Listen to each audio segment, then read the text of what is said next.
Magandang araw po sa inyong lahat.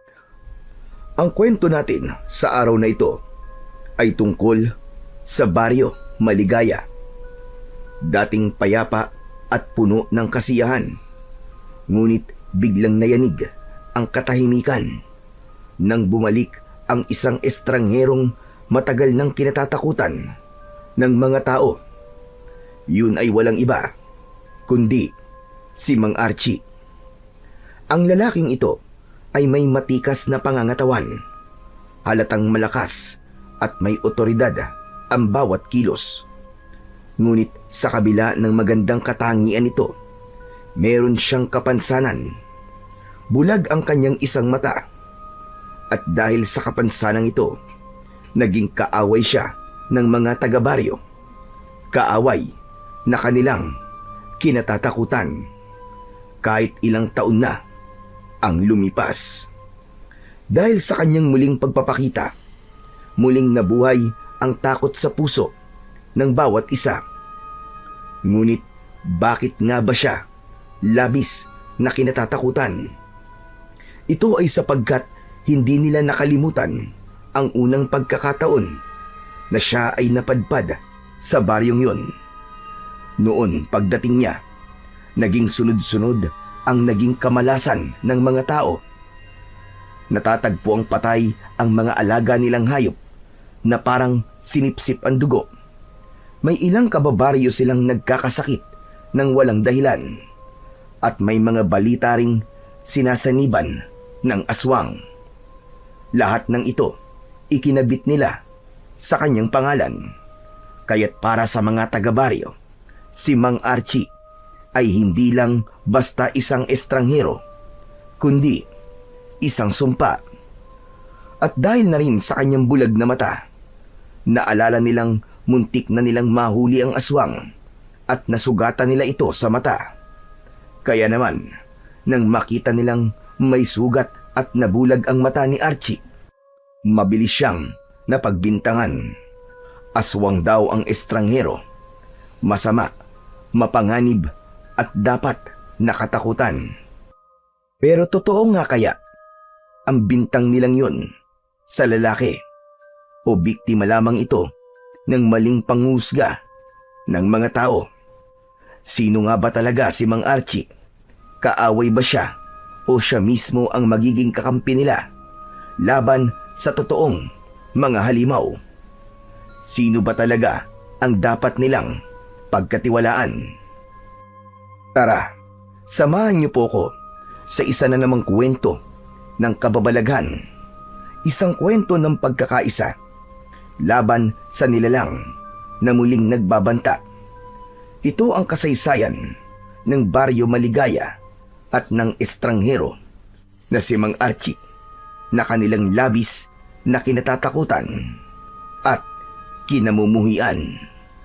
Ngunit bago ang lahat, mga idol, huwag po nating kalimutang mag-subscribe, mag-like at i-hit ang notification bell sa aking YouTube channel na The Voice Addict at Apong Isaak, para sa mas marami pang makapigil hininga na kwentong aswang at katatakutan mula sa mundo ng kababalaghan. Umpisahan na po natin ang kwento. Diyos ka! Tignan mo, Benjo! Bakit, Nay? Ang estranghero, nagbalik na. Hindi maaari ito. Ay nako, Nay, ang OA nyo naman. Bakit ba takot na takot kayo sa dayo na yan? Tanga! Hindi dayo yan. Pero bakit nagbalik yan? Akala ko ba ipatay na yan? Aba, hindi ko alam, Nay. Ngayon ko lang naman nakita ang taong yan eh. Bakit sa akin kayo nagtatanong? Alam ko. Nasabi ko lang yon at hindi ikaw ang kausap ko. Napakamot sa ulo si Benjo, naguluhan sa mga salita ng kanyang ina. Napansin niyang takot ang kanyang ina. Hoy, ikaw, Benjo, ha? Huwag na huwag kang lalapit dyan. Nako, sinasabi ko talaga sa iyo. Yung lalaking yan, palaging may dalang kamalasan dito. Sumpa yan! Buisit yan! Ang tagal nang nawala. naisipan na naman bumalik. Ano na naman bang sumpaan sinasabi niyo, Nay? Anong kamalasan yan? Saka sino ba yung tao na yan? Bakit parang ilag na ilag ang mga tao sa kanya? Napalingon si Benjo sa paligid. Nakita niya ang ilang tao na nagmamadaling pumasok sa kani-kanilang mga bahay. Ang iba ay napaantanda pa ng krus at tulad ni Aling Marta ay hindi din mapakali. Paanong hindi iilag ang mga tao sa kanya? Aswang ang taong yan! Ano ka nyo, aswang? Ano bang pinagsasasabi nyo, Nay? Nako, ikaw, Nay, ha? Masyado ka na nagiging chismosa at tanda-tanda nyo na naniniwala pa kayo sa mga ganyan. Kung ano-ano na lang ang ibinibintang nyo sa tao. Kawawa naman. Hoy, hindi lang ito pagbibintang, no? Totoo ang sinasabi ko sa'yo. Aswang talaga ang lalaking yan. Bata ka pa lang noon nang huling mapadpad ang estrangherong yan dito sa lugar natin. Siguro hindi mo na natatandaan. Bakit, Nay? Ano bang ginawa niya? At ganyan ang tingin niyo sa kanya? Tunitig sa malayo si Aling Marta sa dayong naglalakad. Tapos ay iniisip ang nakaraan. Hindi mo na naaalala kasi maliit ka pang bata noon. Pero ako, hindi ko yun makakalimutan. Nung dumating yan dito, sunod-sunod ang masasamang pangyayari. Ilang gabi lang, may mga alagang baboy at kambing na natagpo ang patay. May kagat sa leeg, sinipsip ang dugo, wakwak ang tiyan at wala nang lamang loob. Tapos, may mga tao ring bigla na lamang nagkasakit. Walang dahilan, walang lunas. At palagi siyang nakikitang nasa paligid bago mangyari ang mga yon. Baka naman tsamba lang, Nay. Nagkataon. Hindi lahat ng kakaibang nangyayari ibig sabihin may aswang kagad. Kawawa naman yung tao kung siya agad ang pagbibintangan.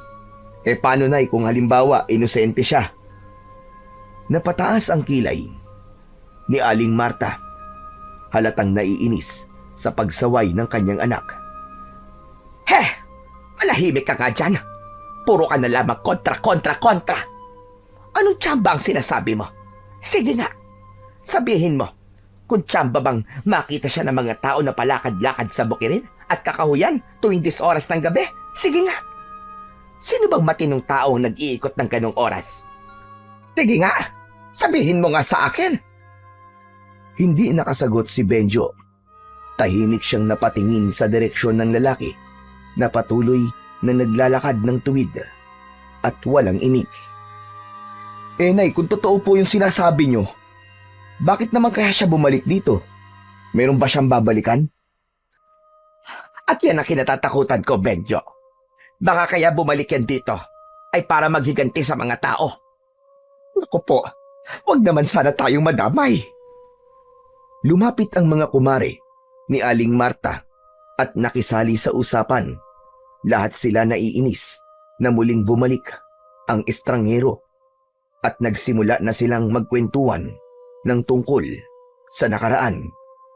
Samantala, mula sa di kalayuan, isang matandang lalaki ang naglakad palapit sa mga tsismosa ng baryo. Siya si Kapitan Iking.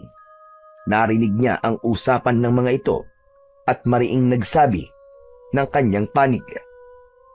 Tama na mga paratang na yan. Hindi nyo alam ang totoo. Huwag kayong basta-basta humusga. Ang tao minsan, may mga lihim na bitbit. Pero hindi ibig sabihin nun, halimaw na kagad siya. Ay nako, Kapitan. Ikaw pa talagang magtatanggol dyan. Hindi mo ba naaalala ang mga nangyari noon? Ilang alagang hayop ang natagpo ang patay at ilang taong nagkasakit na para bang sinasanipan. Sino ba ang palaging nasa paligid? Hindi ba siya? Marta, madaling sabihin yan. Madaling magbintang, lalo na kung takot kayo sa isang tao na hindi nyo pa lubos na kilala. Pero isipin nyo, lahat ng paratag na yan ay salita lang. Bakit? Sige nga, nahuli nyo ba siyang sinisip-sip ang leeg ng hayop? Nakita nyo ba siyang gumagawa ng masama? O puro sabi-sabi lang? Napakamot ng ulo si Benjo. Halatang naguguluhan sa kanyang mga naririnig. Pero Kap, wala naman pong pruweba. Bakit parang lahat po ng tao, iwas po sa kanya? Kahit ako, ewan ko ba? Parang kinakabahan na rin po ako sa presensya niya. Dahil sa takot iyo. Takot na pinalaki ng mga kwento at haka-haka. Pero tandaan nyo, hindi porket naging bukang bibig ng marami, ay katotohanan na kagad. Kailangan nating maging patas. Sa bagay, may punto po kayo, Kap. Kung puro takot lang ang basihan, baka nga mali ang iniisip natin. Napairap si Aling Marta. Hindi kumbinsido. Sos! Nagkampihan pa kayo. Paano kung totoo mga kwento at binabaliwala lang ninyo? Paano kung mangyari ulit yung nangyari noon? Sige nga. Pag nagkasakit ulit ang mga tao, o may hayop na naman na mapatay, anong gagawin nyo? Kung ganon, ako mismo ang haharap sa kanya. Ako ang kapitan dito at responsibilidad kong protektahan ang lahat ng mga mamamayan dito. Pero sa ngayon, ang hinihingi ko lang sa inyo, bigyan natin siya ng pagkakataon. Hindi lahat ng dumadating ay kaaway. Minsan, ang hinuhusgahan, sila pa ang nagiging kakampi. Umiling si Aling Marta. Nangibabaw pa rin ang pag-aalinlangan. Bigyan ng pagkakataon? Para saan? Para makapamerwisyo muli? At bakit diyan pa mismo sa bakanting kubo mo siya pinatuloy, Kapitan? Hindi ka ba nag-aalala sa kaligtasan ng mga kababaryo mo? Kapitan, paalisin mo yan dito! Nag-ingay ang mga tao. Ang ilan ay pabor na paalisin ang estranghero at ang iba naman ay tahimik lang pero halatang natatakot. Tama na mga kababaryo! Nauunawaan ko ang takot ninyong lahat. Pero ano bang klaseng tao kayo? Kung ang pagbabasehan lang natin ay puro chismis at haka-haka. Pero Kap, paano po kung mali kayo? Paano kung tama pala ang nanay ko at ang mga tao? Sandaling natahimik ang lahat. Walang nakaimik. Pero si Aling Marta napangiti ng lihim sa sinabi ng anak. Para siyang biglang nagkaroon ng kakampi. Hindi siya makapaniwala na papanig ito. Gayong kanina ay kinokontra siya. Kung mali ako ang mananagot. Naglakad na palayo ang matandang kapitan. Tinungo niya ang kubo kung saan tumutuloy ang estrangherong lalaki. Pagpasok niya, nakita niya ang lalaki na nakaupo sa isang lumang upuan. Hawak nito ang kanyang sintido at nakatingin sa kawalan. Maya-maya pa ay lumingon ito. Hindi ito nagulat nang makita si Kapitan Iking. Sa halip, bahagya siyang ngumiti. Kumusta ka dito? Hindi po masyadong ayos. Narinig ko po mga sinabi nila. Ay nako! Bakit? Hindi ka pa ba sanay sa kanila? Kapitan, sanay naman na po ko at hindi na rin ako nagtataka. Medyo nasasaktan lang ng konti kasi hindi pa rin pala nila nakakalimutan yung chismis nun. Na isa akong halimaw, may dalang gulo at kamalasan. Archie, hindi madali ito. Ang mga tao rito, matagal nang takot sa'yo. Ang pangalan mo, parang sumpa sa kanila. Hindi nila kayang banggitin. Pero sa kabila nito, bakit gusto mo pa rin bumalik dito sa amin? Noon, Kapitan, una ako napadpad dito bilang isang estranghero. Wala akong kamag-anak. Wala akong matirhan. Lahat ng tao iwas sa akin. Sa halip na tulungan ako, kung ano-anong kwento ang ipinagkakalat nila. Hindi pa man nila ako lubusang kilala. Aswang na kagad ang tingin nila sa akin. Pero Huminga ng malalim si Archie bago nagpatuloy sa pagsasalita. Pero ikaw, Kap, ikaw lang ang tumanggap sa akin. Bumalik ako para tumanaw ng utang na loob sa inyo. Sa lahat ng mga taong nandito, ikaw lang ang naniwala na hindi ako ganun, kagaya ng iniisip nila. Hindi ko makakalimutan yun, Kap. Ginawa ko lang naman ang tama. Pero hindi ko rin maitago na nahirapan akong ipagtanggol ka noon. Lahat ng tao galit sa'yo. Hanggang ngayon, dala nila yung alaala ng mga masasamang nangyari noon. At lahat ng yun ay ibinuntun sa'yo. Alam ko yun, Kapitan. At tanggap ko na hindi ko na mababago ang isip nila tungkol sa akin. Kahit ipaliwanag ko na ako'y hindi aswang. Hindi sila maniniwala. Pero bakit hindi mo subukan? Linisin mo ang pangalan mo sa kanila. Hindi ako bumalik dito para linisin ang pangalan ko, Kap. Bumalik ako dito dahil may banta. At ayokong hayaan na masira ang baryong ito sa kamay ng mga tunay na halimaw. Tunay na halimaw? Ano bang ibig mo sabihin? Tama kayo ng narinig, Kap. Kaya ako bumalik ay dahil may nalaman ako na dito sasalakay ang mga aswang. Ano ka mo? May banta po ng aswang dito sa baryo nyo, Kap. Naku, Sus Mariosep, kung totoo sinasabi mo, malaki itong pasanin para sa lahat. Pero paano natin mapapaniwala ang mga tao kung ganyan ang reputasyon mo? Abay sa paningin nila, ikaw ay isang aswang. Sanay na ako, Kap. Buong buhay ko, iniiwasan ako ng mga tao dahil sa itsura ko. Kinukutsa ako at pinagbibintangan ng kung ano-ano. Pero wala akong pakialam kung anong isipin nila sa akin. Ang mahalaga sa akin, mapangalagaan ko itong baryo mo. Bilang pagtanaw ng utang na loob ko sa inyo, Kapitan. Salamat naman kung ganun. Handa ka magsakripisyo para sa baryo na to, para sa katahimikan. Pero may tanong lang ako. Ano ka ba talaga, Archie? Ano ang pagkatao mo? Tumayo ang estrangherong si Archie. Inilapag niya ang bag sa mesang maliit at saka marahang binuksan. Inilabas niya ang mga nakatagong mga matutulis na patalin, mga lubid at ilang gamit na hindi karaniwan. Tinignan niya si Kapitan ng diretso. Hindi ako aswang, Kapitan. Kundi, isa akong manunugis ng mga halimaw na kinatatakutan nila. Kaya ako madalas na nasa bukid o kaya nasa kakahuyan dahil doon naglalagi ang mga nilalang na yon. Halos hindi ako matulog para lang magbantay sa gabi, para masiguro na walang mabibiktimang mga tao. Ganun ba? Grabe pala ang sakripisyo mo, iyo. Hindi ko akalaing yun ang ginagawa mo, kahit na binabatikos ka ng lahat. Kaya nga po kung tutusin, marami sa kanila ang utang ang buhay sa akin.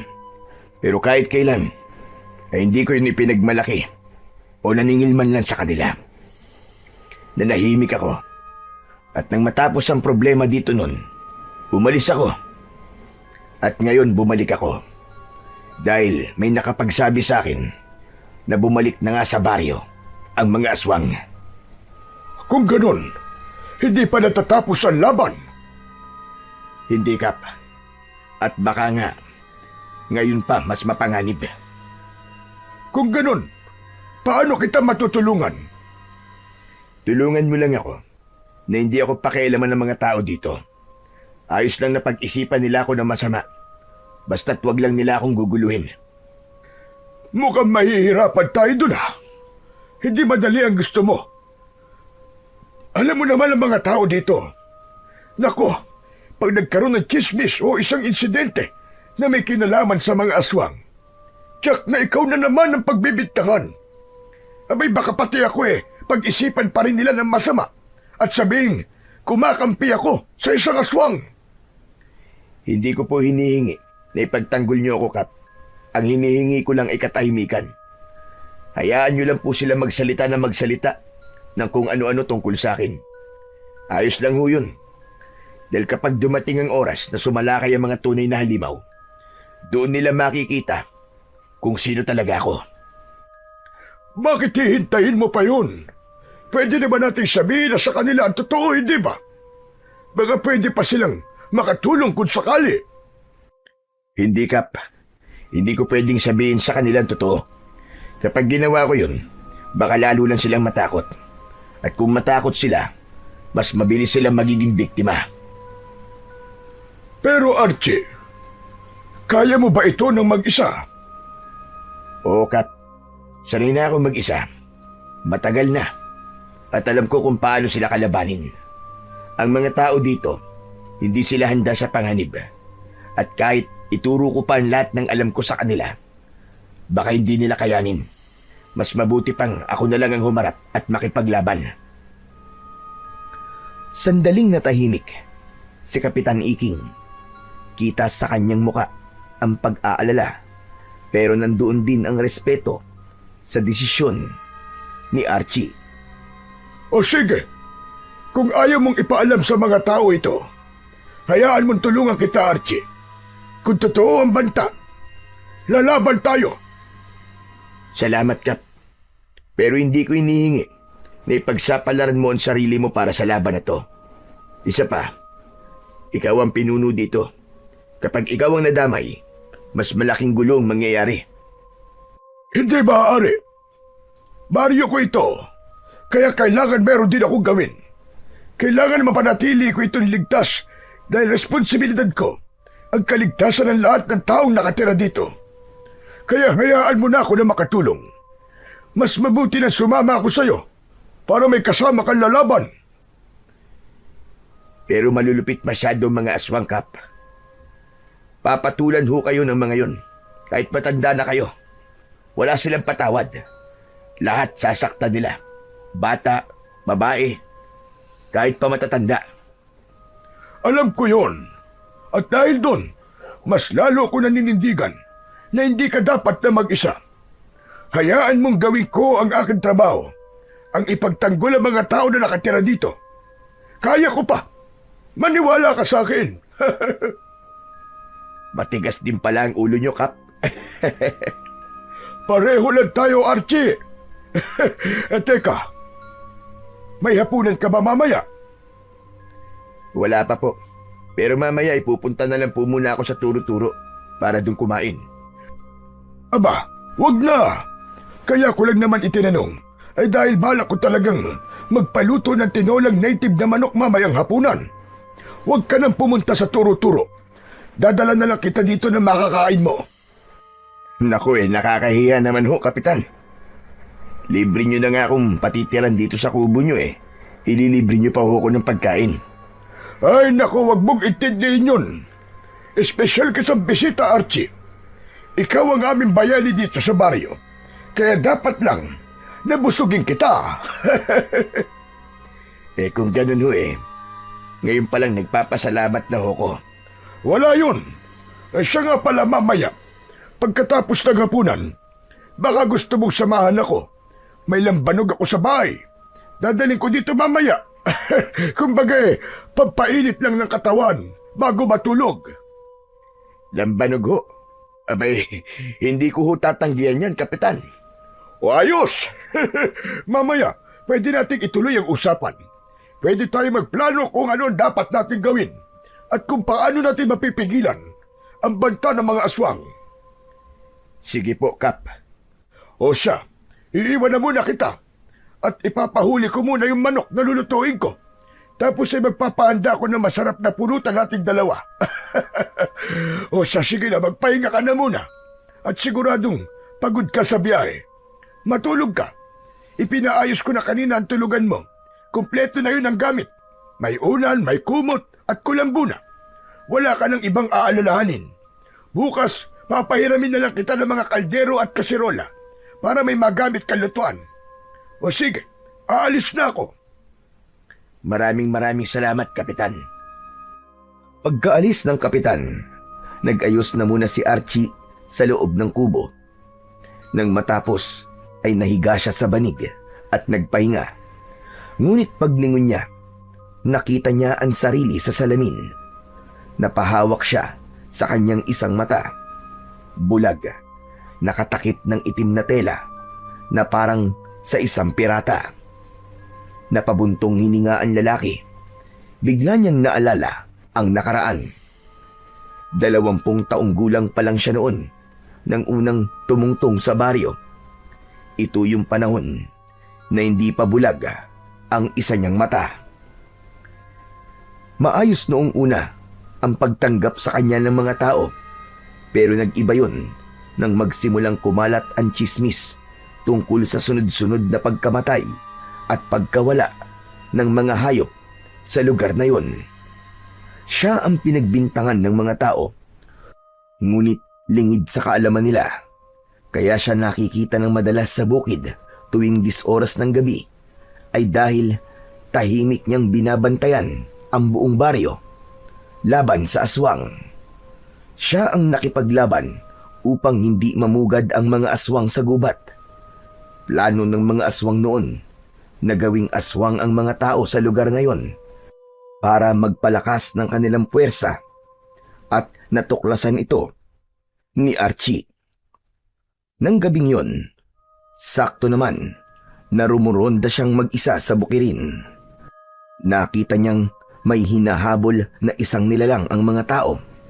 Hinabol nila hanggang sa tinamaan ng sibat sa muka. Nakita niyang nasapul ito sa mata.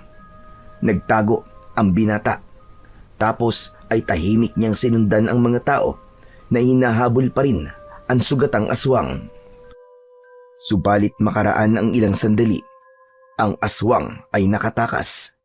Nawala ito sa paningin nila. Dahil hindi na nila nahanap ang aswang, tumigil na sila at nagsiiwian sa kani-kanilang mga bahay. Pero si Archie, siya ang nagpatuloy na naghanap. Nahanap niya ang aswang na sinusubukang pagalingin ang sarili nitong sugat. Kaya't hindi na nag-aksaya ng oras noon si Archie. Sinugod niya ang aswang. Subalit yung inaakala niyang mahina na at naghihingalong aswang ay kaya pa palang lumaban. Inatake siya nito bigla at nakalmot ng aswang ang kanyang kanang muka at sumentro ang kuko nito sa kanyang mata. Dahil doon, kaya siya nabulag.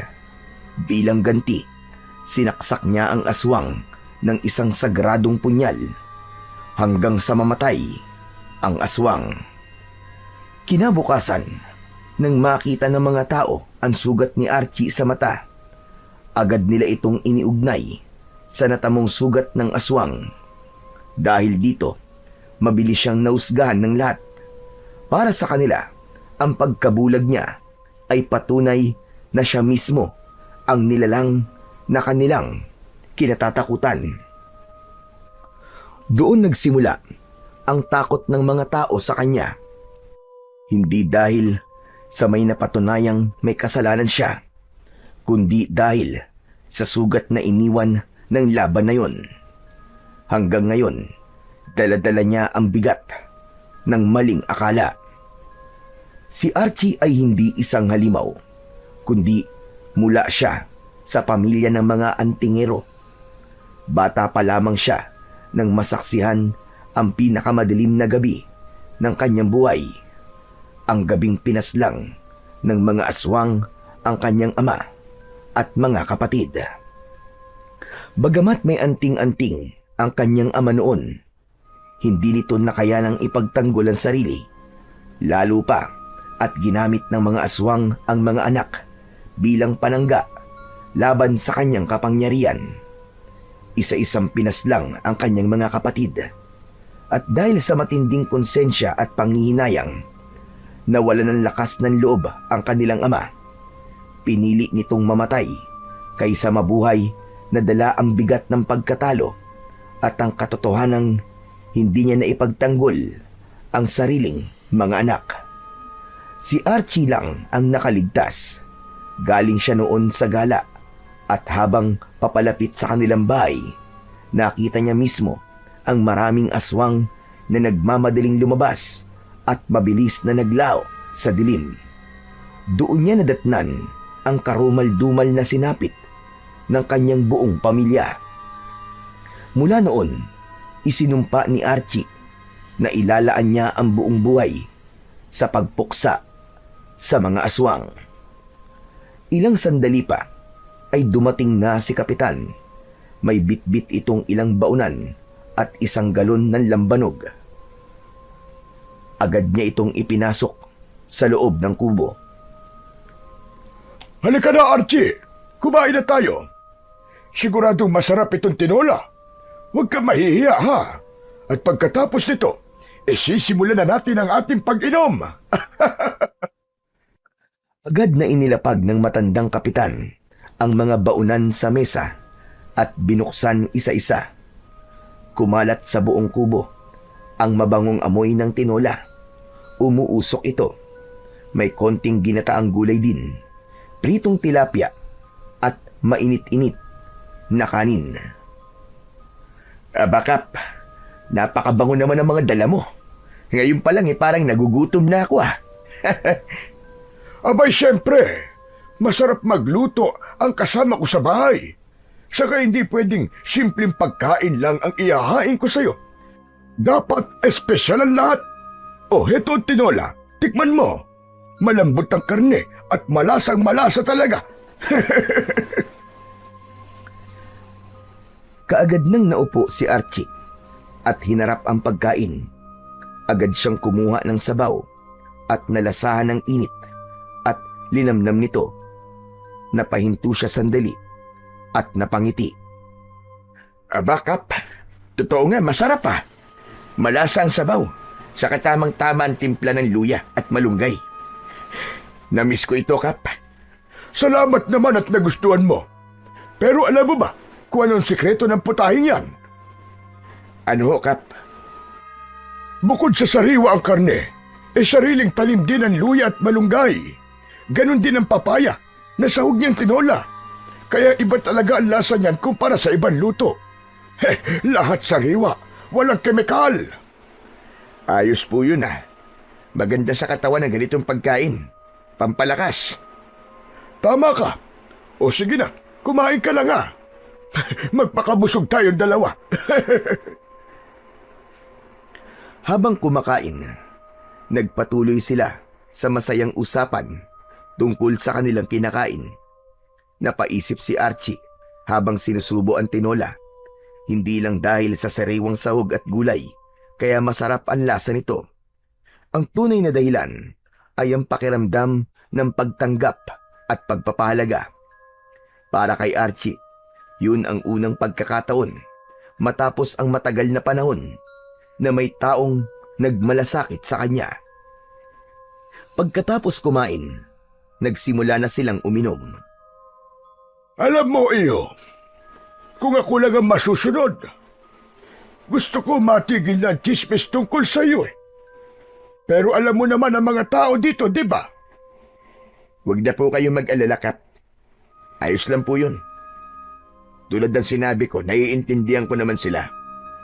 Masaya na po kung may naniniwala sa akin, maski isa. Sapat na ho yun. Nagpatuloy ang kanilang inuman hanggang sa hindi na nila namalayan ng oras. Lumalim ang gabi at inabot pa sila ng madaling araw.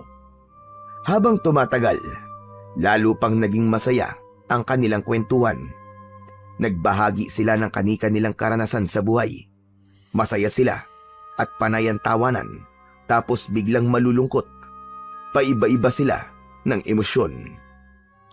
Habang lumalalim ang usapan nila, isa lang ang napagtanto nila. Parehas silang walang sariling pamilya. Pareho silang tumandang binata. Lumipas pa ang ilang sandali at kapwa na sila lasing. Si Kap halos hindi na makatayo at nakatulog na lang sa lapag ng kubo. Ganon din si Archie.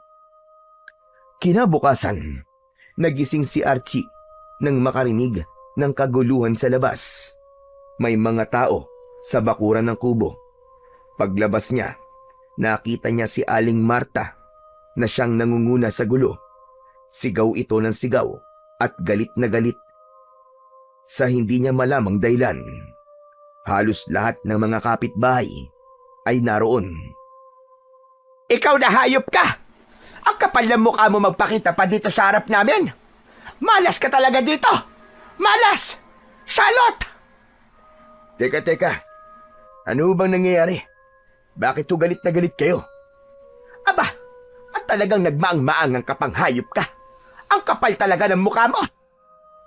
Wala akong panahon sa inyo. Kung wala kayong sasabihin matino, magsialis kayo dito.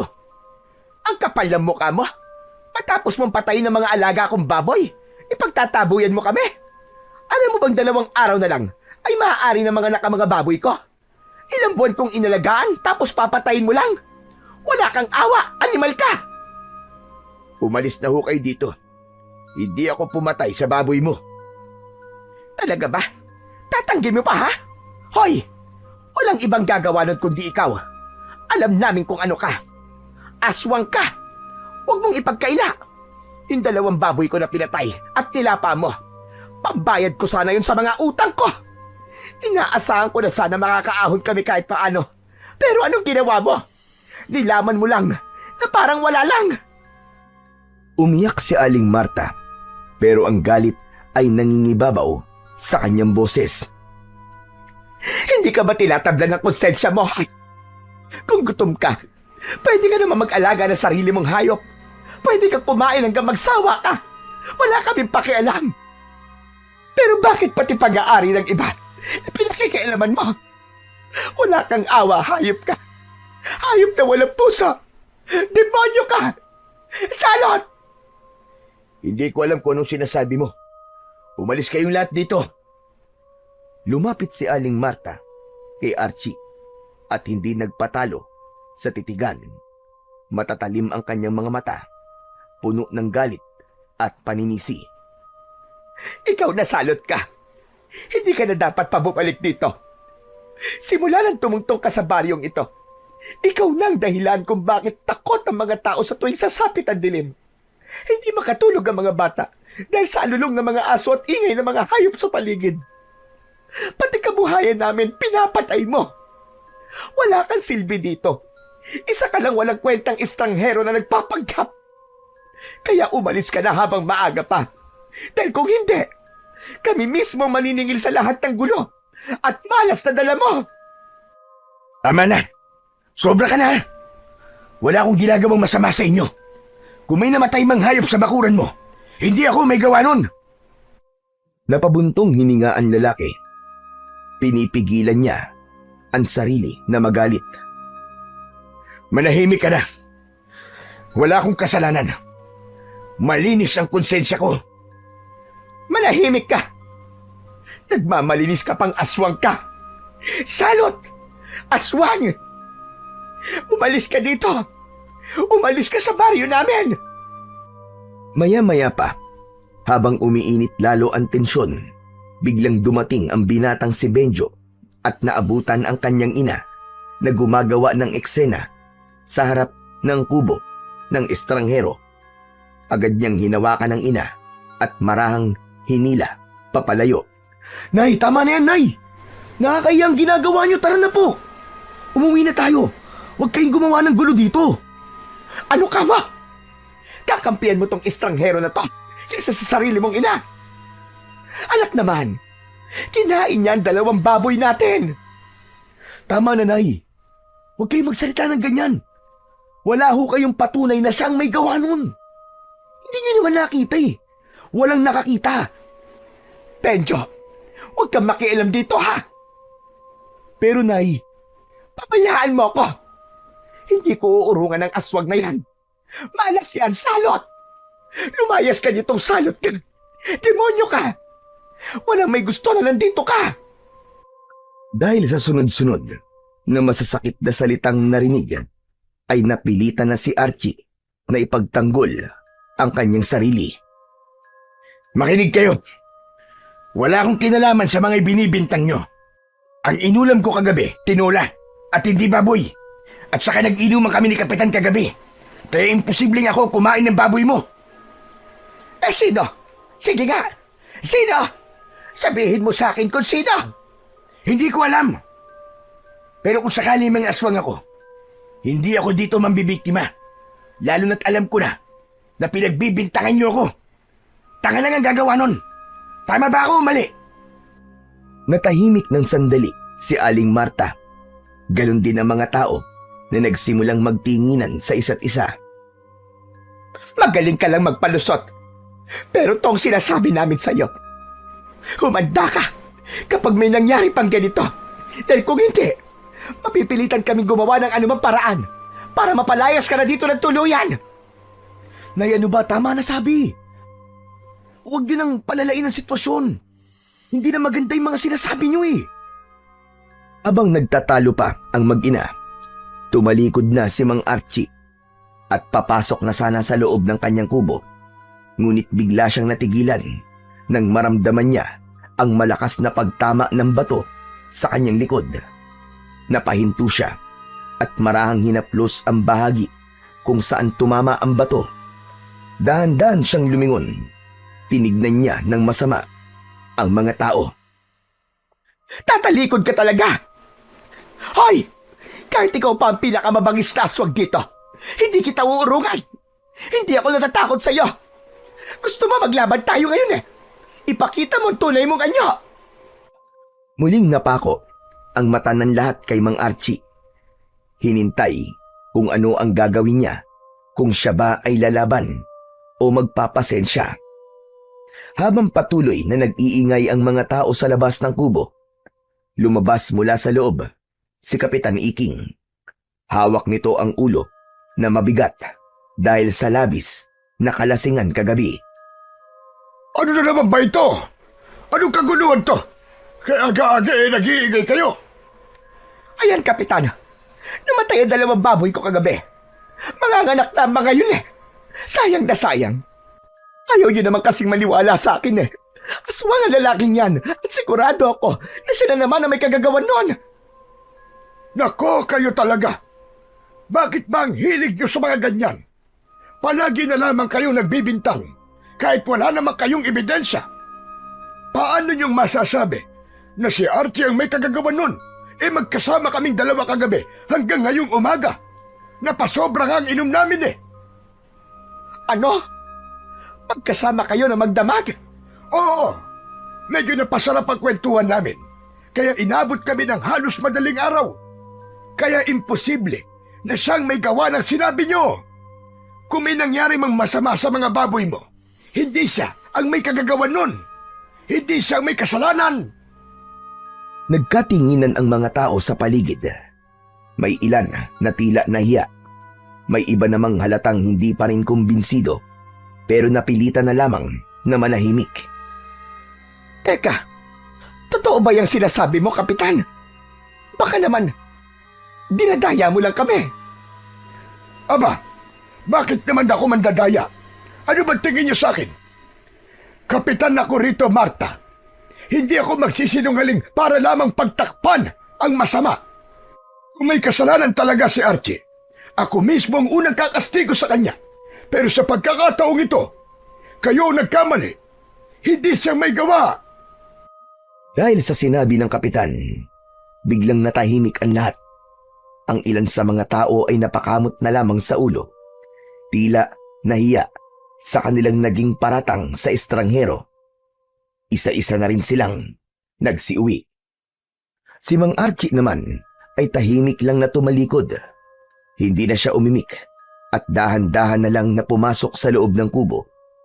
Nagsara na siya ng pinto. Ay nako, sabi ko naman kasi sa inyo na masyado kayong mainit kaya yan. O ano ka ngayon? Manahimik ka, kundi kukutusan kita dyan. Makalipas ang ilang sandali, ay napilitan na ring umuwi ang ginang. Masama ang loob niya na napahiya siya. Napakuyom ang kanyang mga kamao, halatang gigil na gigil. Mahuhuli ko din ang hayop na yan. Humanda siya. Babantayan ko siya. At sa oras na mapatunayan kong aswang talaga siya, patay siya sa akin. Hala si nanay, tama na nga yan, nay. Dami-dami niyo pa sinasabi. Pagka-uwi ng mag-inang Aling Marta at Benjo, tahimik ang buong bahay. Pumasok si Benjo at diretsyong naupo sa bangko. Samantalang si Aling Marta naman ay padabog na isinara ang pinto.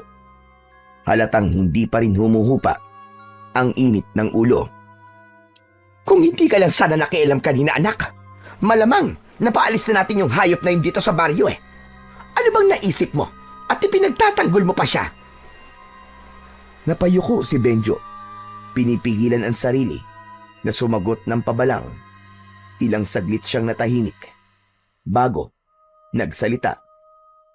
Nay, hindi naman tama kasi yung ginagawa nyo. Eh wala naman kayong matibay na ebidensya eh. Tapos gigil na gigil kayo na siyang may gawa. Paano kung hindi pala? Paano kung nagkamali talaga kayo? Ba't ako pa ang mali ngayon? Ako pa ang walang alam? Nakita mo ba mga baboy ko, Benjo? 2 yon, patay lahat. Eh sino pa ba ang gagawa nun, kundi yung hayop na yon? Nay, yun na nga yung sinasabi ko. Hindi pwedeng basta-basta tayo magturo ng walang patunay. Paano kung idemanda kayo ng tao? Ang hirap na nga ng buhay, maididemanda ka pa ng paninirang puri. Paano na? Paano kung makulong ka? O kaya pagbayarin ka ng danyos?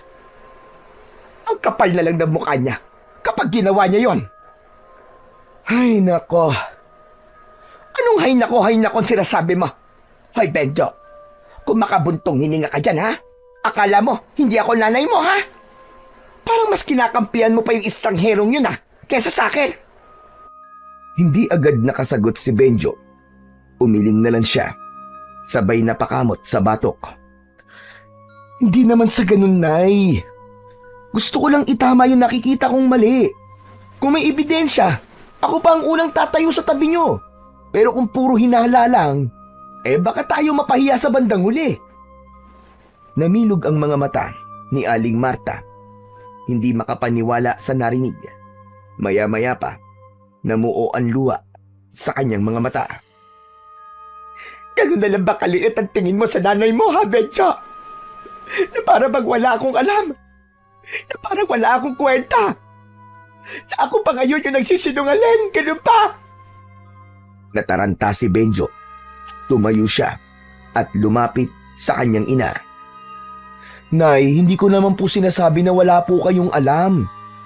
Hindi rin po ako naniniwala na nagsisinungaling kayo. Pero Nay, iba po yung kutob sa ebidensya. Gusto ko lang po na sigurado tayo bago tayo kumilos. Ayoko kayong mapahamak, Nay. Ano ba gusto mo gawin ko?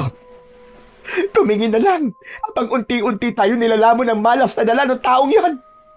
Hindi ko kayang hayaang mawala ang lahat na pinagpagura natin, anak. Tulungan mo naman ako. Huminga ng malalim si Benjo. Ramdam ang bigat ng sitwasyon. Ano po bang gusto niyong gawin ko, Nay? Gusto kong makakuha tayo ng ebidensya. Yung ebidensya na magpapatunay sa lahat na hindi nga ako nagkakamali. Na tama ang hinala ko na mula pa noon. Hindi ako papayag na lumipas sa mga araw na parang walang nangyayari. Kailangan masampal sa mukha ng lahat ng tao dito na totoo. Totoo ang sinasabi ko. At ikaw lang ang aasahan ko para doon, Benjo. Ikaw lang. Natigilan si Benjo. Ramdam niya ang bigat ng responsibilidad na ipinapasa sa kanya ng kanyang ina.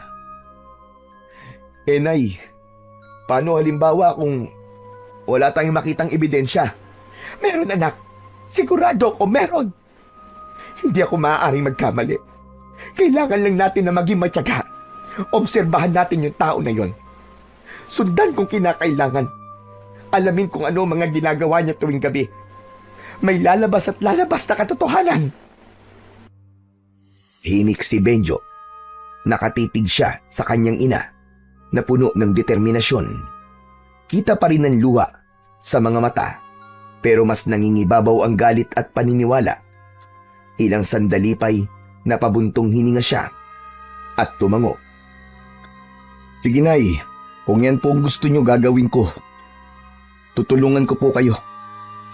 Salamat, anak. Salamat.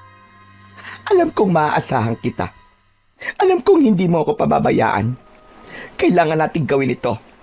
bago pa lumala ang sitwasyon dito sa baryo natin. Tumango na lang si Benjo kahit may halong alinlangan ang kanyang puso. Sa mga oras na yon ay hindi niya alam kung saan hahantong ang desisyon niyang yun na sundin ang utos ng kanyang ina. Samantala, pagsapit ng hapon bandang 6:00, naging kapansin-pansin ang pagbabago ng baryo. Ang dating masigla at maingay na kalsada ay biglang natahimik. Halos wala nang makitang tao sa labas. Ang mga tindahan ay nagsara ng mas maaga kaysa karaniwan. Kahit ang mga kariton ng mga naglalako ay wala na sa lansangan. Sarado na ang lahat ng mga pintuan. May mga nakatali pa na lubid at tinakpan ng itim na tela. Lahat ay takot na takot. Hindi lang bahay nila ang nilagyan nila ng proteksyon, kundi maging ang mga kulungan ng hayop ay nilagyan din nila ng mga pangontra. Sinabuyan nila ng asin ang mga bubungan at sahig at nagsabit ng mga nakataling bawang. May ilan na naglagay pa ng krus na yari sa kawayan at itinusok sa harap ng kulungan ng mga hayop. Samantala, sakto 10:00 ng gabi, naghanda si Benjo. Hawak niya ang maliit na flashlight at isang pamalo na matulis ang dulo. Lumabas siya ng bahay at naglakad sa kalsada. Papunta siya sa kubong tinutuluyan ni Mang Archie upang doon ay magmanman. Mabigat ang kanyang loob na gawin yon. Pero dahil sa pagmamahal sa kanyang ina, mas nangibabaw ang kagustuhan niyang malaman kung ano ba ang katotohanan. Tahimik na tahimik ang buong baryo ng mga oras na yun. Ngunit habang naglalakad sa madilim na daan, biglang may narinig siyang boses mula sa kanyang likuran. Benjo! Aba, anong ginagawa mo rito sa labas na ganitong oras? Ay, Diyos ko! Ay, Kap, kayo pala. Nagulat ako. Akala ko kung sino na eh. Pasensya ka na. Ako man nagulat nang makita kita na naglalakad dito. Saan ka ba patungo niyan? Naglalakad-lakad lang ho. Naglalakad-lakad? Abay bakit? Hindi ka ba takot sa aswang? Hindi po. Hindi po ako takot. Gusto ko lang pong malaman ang totoo. Totoo? Ano bang ibig mo sabihin? Kung totoo bang may aswang talaga? O kung yung estranghero na yun ba talaga ang pumatay sa mga baboy namin? Ayoko pong makinig sa sabi-sabi. Kaya gusto ko po, ako mismong makaalam ng totoo. Sandaling natahimik si Kapitan Iking. Tinitigan niya si Benjo bago muling nagsalita. Totoo ang mga aswang, Benjo. At sa ngayon, totoo ring may gumagala dito sa baryo natin. Sigurado po ba kayo sa sinasabi niyo, Kap? Totoo ba talaga? Tumango si Kapitan Iking. Seryoso ang muka. Meron talaga. At yung aswang na yun, ang talagang pumatay sa mga baboy nyo. Kung ganun, Kap, sino ang aswang? Yung bang estranghero? Archie ang pangalan niya, Benjo. Hindi estranghero. Makinig ka sa akin. Imposible na si Archie ang aswang na yun. Mabait siyang tao. Hindi siya gaya ng iniisip na marami dito sa ating baryo. May ibang nilalang na nagkakalat ng lagim dito. At yun ang dapat kong alamin kung sino. Hindi agad nakapagsalita ang binatang si Benjo. Sa loob-loob niya, hindi niya akalain na ganito ang sasabihin ng kanilang kapitan. Kung ganun, Kap, bakit mag-isa lang kayo? Hindi ba mas mabuting magpatawag kayo ng mga tanod para samahan kayo? Bakit delikado tong ginagawa nyo? Gagawin ko din yan. Pero kailangan ko munang makita ang hayop na yun bago ko magpatulong sa buong barangay sa pagtugis sa kanya. Bago pa makasagot si Benjo ng kanyang saloobin, bigla silang nakarinig ng malalakas na alulong ng mga aso. Paulit-ulit, parang galit na galit. Natigilan ang dalawa. Kapwa nagkatitigan bago muling nag-usap. Kap, narinig niyo ba yun? Oo, dun sa banda ron. Halika, puntahan natin. Kap, teka lang. Baka delikado eh. Kung takot ka, umuwi ka na. Sige na, ako na lang ang pupunta. Napakagat ng labi si Benjo. Kahit natatakot, hindi niya kayang pabayaang mag-isa ang kanilang kapitan. Hindi, Kap. Sige, sasama ako. Kailangan kong makita rin kung ano yun. Mabilis silang naglakad. Sinusundan ang tunog ng mga alulong. Habang papalapit sila, mas lalo itong lumalakas. Pati ang mga manok at baboy sa paligid, parang nagkakagulo. May mga ibon na biglang nagsiliparan. Pawisan na si Benjo. Kinakabahan siya. Pakiramdam niya, bawat hakbang nila ni Kapitan ay papunta sa isang bagay na kanyang kinatatakutan. Nang malapit na sila sa isang bahay, biglang tumigil si Kapitan Iking. Tumingala ito sa bubong ng bahay na yon. Medyo wag kang maingay. Tignan mo, hayon, may aswang. Dahan-dahang tumingala din ang binata at doon halos manlumo siya sa kanyang nakita. Sa ibabaw ng bubong, may isang nilalang na nakadapo, isang itim o mabalahibong tao na may matatalim at mahabang kuko. Pulang-pula ang mga mata at may dilang mahaba, nakalawit at naglalaway. Halos hindi makahinga ang binata dahil sa labis na nerbiyos. Diyos ko po, may aswang nga. Nakakatakot ang itsura niya, Kap. Mabilis na hinugot ni Kapitan Iking ang dala niyang matalas na itak. Huwag kang maingay, Benjo. Kapag nakahalata yan, baka bigla tayo salakayin. Napakapit si Benjo sa katawan ng puno. Nanlalambot ang tuhod niya habang pinagmamasdan nila ang nilalang. Dahan-dahan itong gumapang sa bubong. Para bang may hinahanap. Ang alulong ng mga aso ay mas lumakas. Halatang ramdam din nila ang presensya ng halimaw. Kap, anong gagawin natin? Baka bigla tayong makita niyang aswang. Kung sakaling bumabayan, ako ang haharap sa kanya. Ikaw, tumakbo ka kagad at tawagin mo ang mga tao. Hindi ko kayo iiwan dito, Kap. Kung mamamatay tayo, sabay ho tayo. Ikaw ang bahala. Pero, handa ka ba talaga mamatay? Opo. Bagyang ngumiti si Kapitan Iking. Sa kamarahang tumango. Biglang tumigil sa pagkilos ang nilalang. Dahan-dahan itong iniangat ang ulo at nakatuon ang pulang mga mata sa direksyon nila. Para bang nararamdaman ito ang kanilang presensya. Nag-angat ito ng katawan at umungol ng malalim. Kasunod, ang paglabas-masok ng mahaba nitong dila na animo ay sa ahas. Nagtago sila sa likod ng malaking puno at nanatiling tahimik. Ilang sandali pa ay muling sumilip ang kapitan at nakita niyang hindi na nakatingin ang aswang. Hindi inalis ng kapitan ang tingin sa aswang, ngunit sa muling paglingon ng kalaban ay nahuli nito si kapitan na nakasilip. Bigla itong sumingasing. Naglabas ng tunog na parabang sa ahas. Nakita niya tayo, Kapitan. Anong gagawin natin? Humanda ka, iyo. Hindi natin maiiwasan to. Lalaban tayo! Sa isang iglap, tumalon ng aswang mula sa bubong at bumagsak sa gitna ng kalsada. Ilang hakbang lang ang layo sa kanila. Muling umalulong ang mga aso. Mas malakas at mas marahas.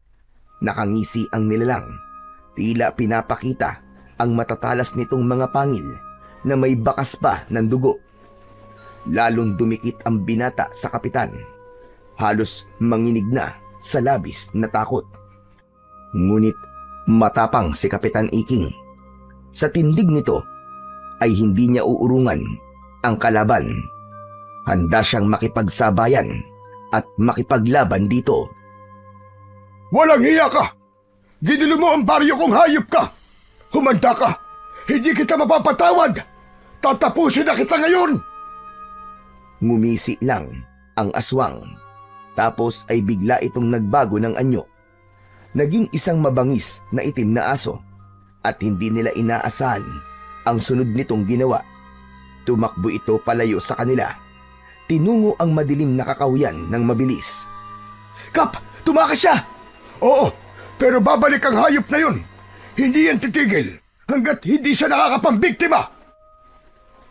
Naglakad ang kapitan papunta sa bahay kung saan nakadapo kanina ang aswang. Kumatok siya ng mariin sa pinto at ilang sandali ay may sumilip na tao. Dali-dali niyang inalam ang kalagayan ng pamilyang naroon. Nakahinga siya ng maluwag nang malamang ligtas naman ang lahat. Nag-alala siya ng gusto dahil alam niyang may bagong panganak na sanggol sa bahay na yon. At alam niyang yun ang dahilan kung bakit nakadapo ang aswang sa bubong ng bahay. Punterya nito ang inosenteng sanggol. Matapos masiguro ang kaligtasan ng pamilya, mabilis na nagdesisyon si Kapitan Iking. Hindi siya maaaring maghintay pa. Kailangan niya ng kakampi sa gabing yun. At ang unang pumasok sa isip niya ay si Mang Archie. Mabuti pa'y umuwi ka na, Benjo. Delikado na dito sa labas. Sige na, ako nang bahala. May kailangan lamang akong puntahan. Sasamahan ko po kayo, Kap. Makulit ka talaga, no? Ay, Diyos ko. Bahala ka na nga. Pagdating nila sa bahay ni Archie, walang tao. Tahimik ang paligid. Nakasara ang mga bintana. At sa labas, nakakandado ang pintuan. Napatingin si Benjo kay Kapitan Iking at parehas nilang dala ang kakaibang kaba. Kap, walang tao dito ah. Asan yung estrangero? Umuwi na tayo, Benjo. Pero Kap, Halika na. Ihatid na kita sa inyo. nanahimik na si Benjo at sumunod na lang sa matandang kapitan. Tahimik silang naglakad at pagdating sa bahay nila ay agad na sumalubong si Aling Marta. Kapitan, bakit niyo ho kasama ang anak ko? Inihatid ko lang siya, Marta, para siguradong ligtas na makauwi. Pwede ba? Nakikiusap ako sa'yo. Huwag mo na sanang pilitin si Benjo na sumali sa mga bagay na hindi naman niya dapat pinakikialaman. Baka mapasubo pa ang bata sa alanganin. Alam mo namang delikado ngayon, hindi ba? Natahimik si Aling Marta. Hindi niya inaasahan ang direktang pagsaway mula mismo sa kapitan. Sandali siyang natigilan. O siya, sige na. Iiwan ko na kayo. Nanatiling tikom ang labi ni Aling Marta habang pinagmamasdan ang nakatalikod ng matanda. Tara nanay, pumasok na ho tayo sa loob. Pagkapasok nila sa bahay, agad na hinarap ni Aling Marta ang kanyang anak. O ano? Ano nangyari, anak? Sabihin mo sa akin. Nay, totoong may aswang. Kitang-kita namin ni Kapitan.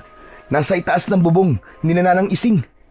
Sabi ni Kapitan, yung sanggol na bagong silang ang puntiryang biktima ng aswang na yun. Sinasabi ko na nga ba? May aswang na talaga dito sa baryo natin. Di ba tama ako, anak? Nako, puti naman pala at kasama mo si Kapitan. O ano nangyari pagkatapos? Nahuli niyo ba yung aswang? Hindi, Nay. Naging aso tapos mabilis na tumakas. Hindi na namin naabutan eh.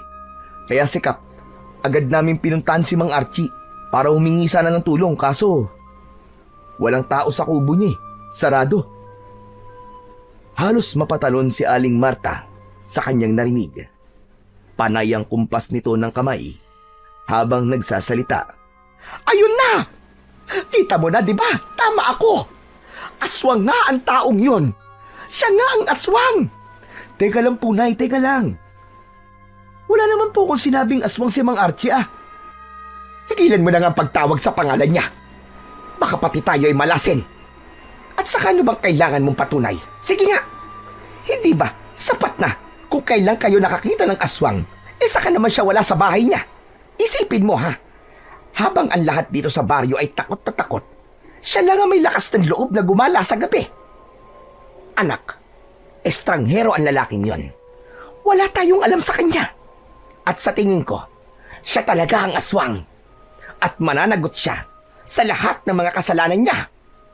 Sandali lang, Nay. Huwag naman po tayong basta-basta gagawa ng konklusyon. Hindi pa sapat na ebidensya yun para sabihin si Mang Archie nga ang aswang. Bakit ba? Lagi mo nalang pinagtatanggol yung taong yon. Bakit palagi mong binabanggit ang pangalan niya, ha? Close ba kayo? Hindi ko naman po siya pinagtatanggol, Nay. Ang sinasabi ko lang, hindi ako sigurado kung siya nga o hindi ang aswang. Iba yung itsura ng aswang, Nay. Hindi siya mukhang tao. Tumahimik ka. Sinabi ko sa'yo, walang alinlangan, siya ang aswang. Itaga mo yan sa bato. Hindi ako kailanman nagkamali sa kutob ko. Natahimik si Benjo. Napatingin siya sa sahig at sa loob-loob niya, nagsimula na rin siyang magduda sa tunay na katauhan ni Mang Archie. Pero may parte pa rin sa isipan niya na ayaw niya agad na mangusga. Kinabukasan, mabilis na kumalat ang balita tungkol sa aswang na nakita ni Kapitan Iking at Benjo. Sa bawat sulok ng baryo, ito ang naging laman ng usapan ng mga tao. Sa palengke, sa tindahan, at maging sa mga labahan sa tabi ng ilog. Iisa ang binabanggit nilang pangalan, si Mang Archie. Lalong lumakas ang hinala ng mga tao na siya ang may kagagawan ng lahat ng kaguluhan. Ang dating nakikiusyoso lang, ngayon ay hayagan ng nagsasalita laban sa kanya. Marami ang nagsimulang mag-udyok na dapat na siyang mapalayas bago pa man lumala ang sitwasyon. Hindi nagtagal, nagpatawag ng pagpupulong si Kapitan Iking sa plaza. Mabilis na dumagsa ang mga taga-baryo. Naging mainit agad ang diskusyon at hayagan nilang ipinakiusap sa kapitan na kailangan ng paalisin si Archie sa kanilang lugar. Ngunit sa gitna ng matinding diskusyon, tumayo si Kapitan Iking at mahigpit na tumutol sa kagustuhan ng nakararami. Hindi siya pumayag na basta na lamang paalisin si Archie dahil alam niyang wala talagang kasalanan ang lalaki. Dahil dito, nagkaroon ng mainit na pagtatalo sa pagitan ng kapitan at ng mga tao. Maski kay kapitan ay galit na rin ang iba. Ngunit sa kabila ng matibay na paninindigan ni Kapitan Iking, hindi pa rin natigil ang bulong-bulungan at galit ng mga tao. Ipinaliwanag niya na ang tunay na dahilan kung bakit siya nagpatawag ng pagpupulong ay hindi upang pag-usapan ang pagpapaalis kay Mang Archie, kundi para humingi ng tulong at kooperasyon ng lahat. Gusto niyang magtatag ng mahigpit na pagbabantay sa gabi, mag-ikot sa paligid ng baryo at magsagawa ng ronda upang masiguro ang kaligtasan ng bawat isa. Sandali nga. Bakit kailangan pang magsagawa ng ganyan, Kapitan? Alam naman natin kung sino na ang aswang. Bakit hindi na lang palayasin? Sumang-ayon ang nakararami at dahil doon, kinontra nila ang solusyon na sinabi ng kanilang kapitan. Sa puntong yun, ramdam ni Kapitan Iking na tila nag-iisa na lamang siya sa kanyang paninindigan. Kahit papaulit-ulit niyang iginiit na siya mismo ang mananagot kung mapatunayan ang mga hinala laban kay Mang Archie. Ngunit nanatiling sarado ang isip ng nakararami. Ang takot at galit ang nangibabaw sa kanila at hindi na pinakinggan ang kanyang paliwanag.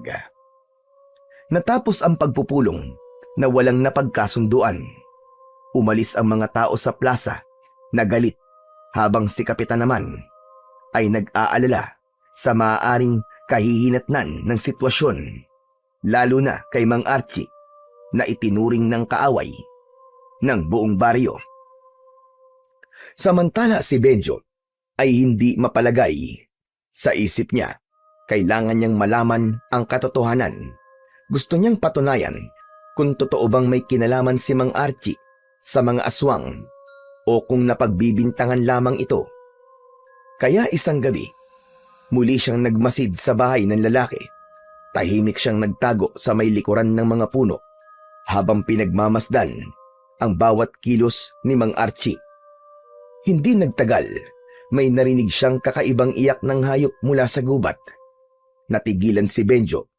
Nakita niyang biglang tumayo si Mang Archie at may kinuha itong punyal na nakasiksik sa dingding ng kubo.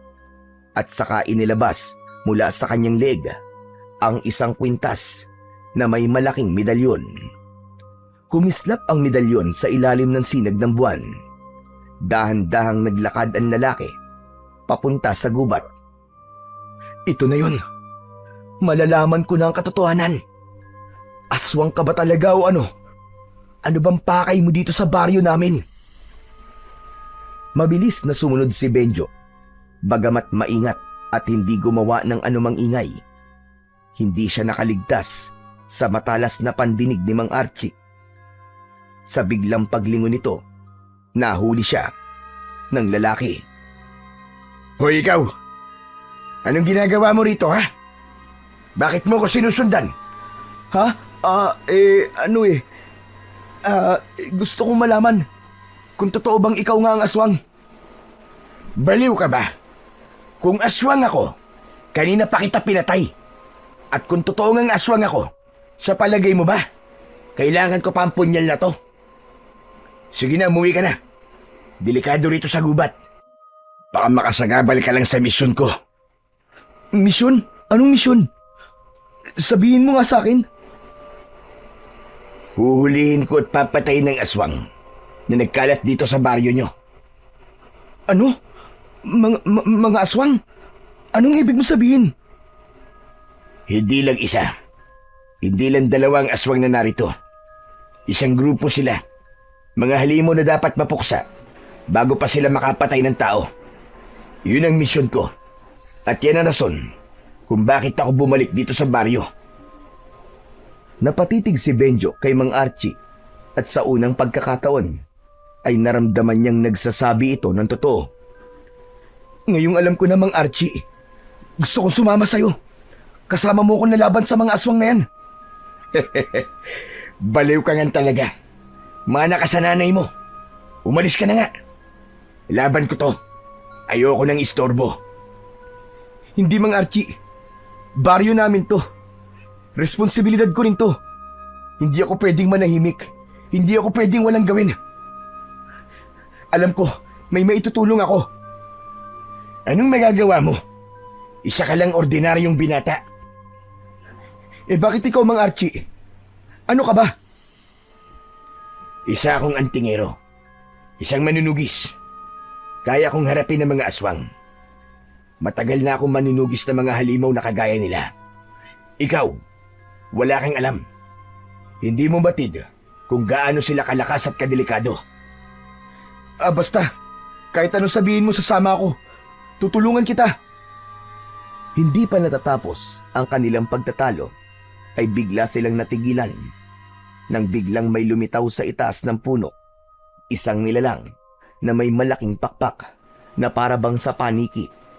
Mapupula ang mga mata nito at may buhok na magulo. May mahaba rin itong mga kuko. Diyos ko! Aswang! Mabilis na kumilos si Mang Archie. Hinugot niya ang kanyang mahiwagang punyal mula sa kanyang bewang at mahigpit na hinawakan yun. Pagkatapos ay itinapat niya ang talim sa medalyon na nakasabit sa kanyang leeg. Pumikit siya at umusal ng mabilisang orasyon. Sa mismong sandaling yun, biglang kumislap ang medalyon. Hindi isang ordinaryong liwanag ang lumabas, para itong isang matalim na sinag.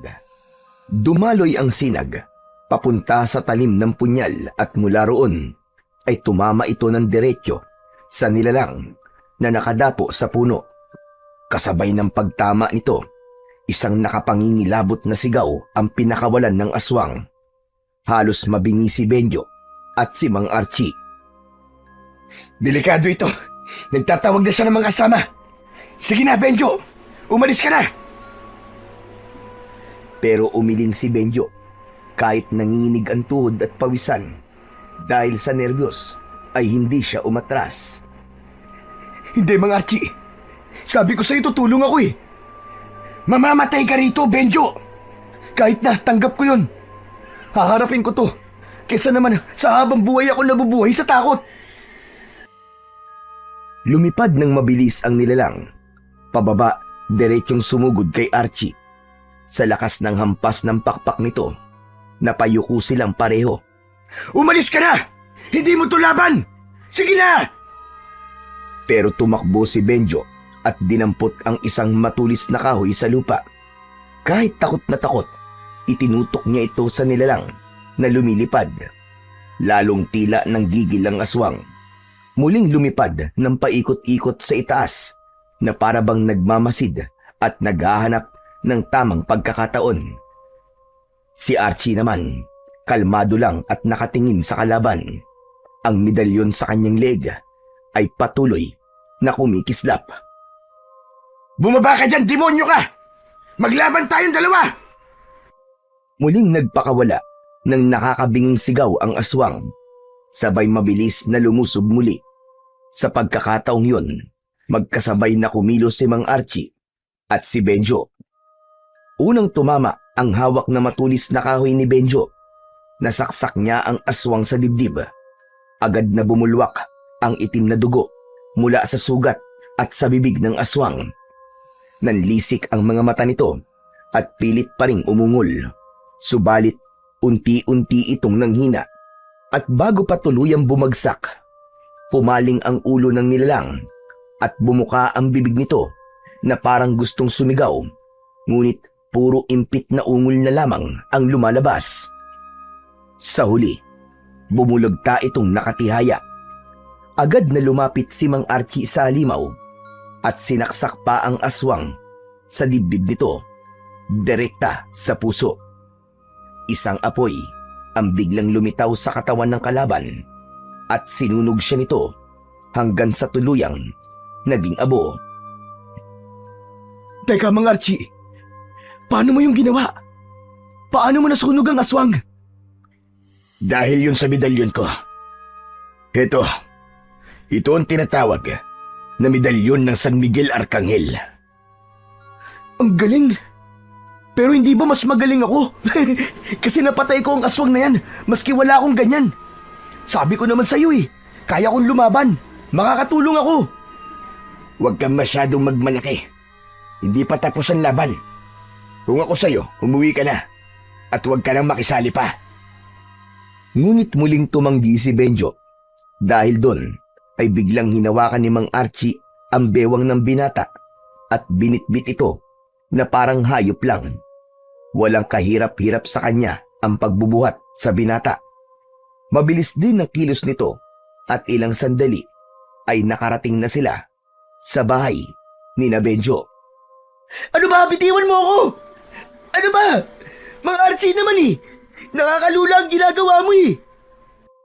Sa lakas ng kanyang sigaw, biglang lumabas si Aling Marta. Napasinghap siya nang makita si Mang Archie na bitbit ang anak niya. Agad siyang kumuha ng pamalo at sinugod ang lalaki. Hayop kang aswang ka! Bitiwan mo ang anak ko! Mga kapitbahay! Mga kapitbahay, may aswang! Tulungan niyo kami!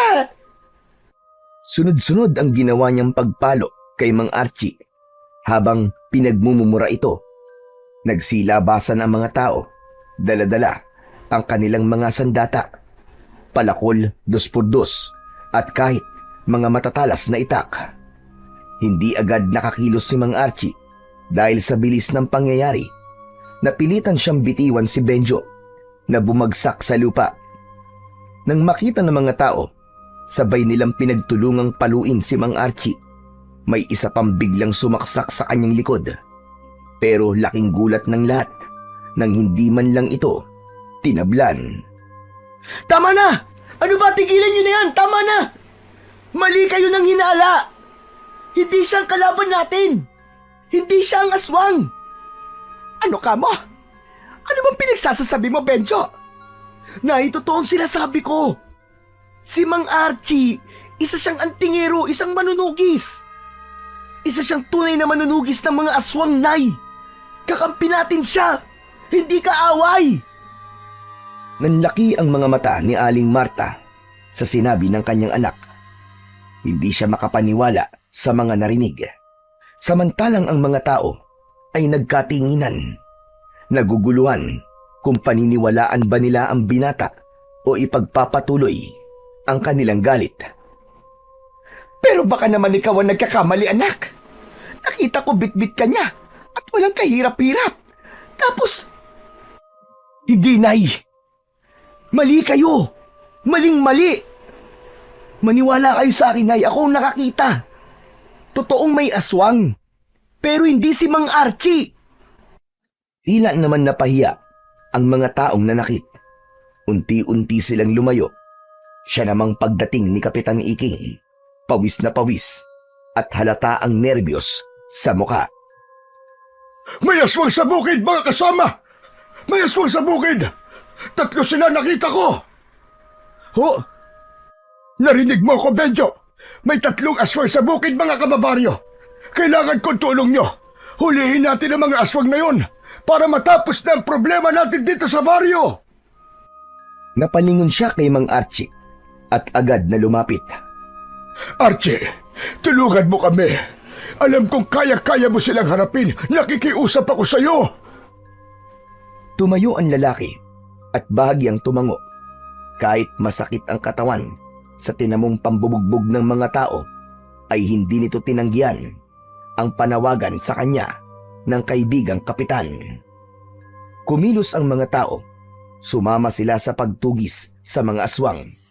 At pagdating nila sa bukid, nasindak sila sa kanilang nakita. May 3 aswang na kasalukuyang nilalapa ang isang patay na kalabaw. Ngunit nang mapansin nila ang presensya ng mga tao, hindi pa man nakakalapit ang grupo, ay bigla silang nag-anyong itim na aso at mabilis na tumakbo at nagtago. Sundan natin! Huwag hayaang makalayo ang mga hayop na yan! Dapat na silang mamatay!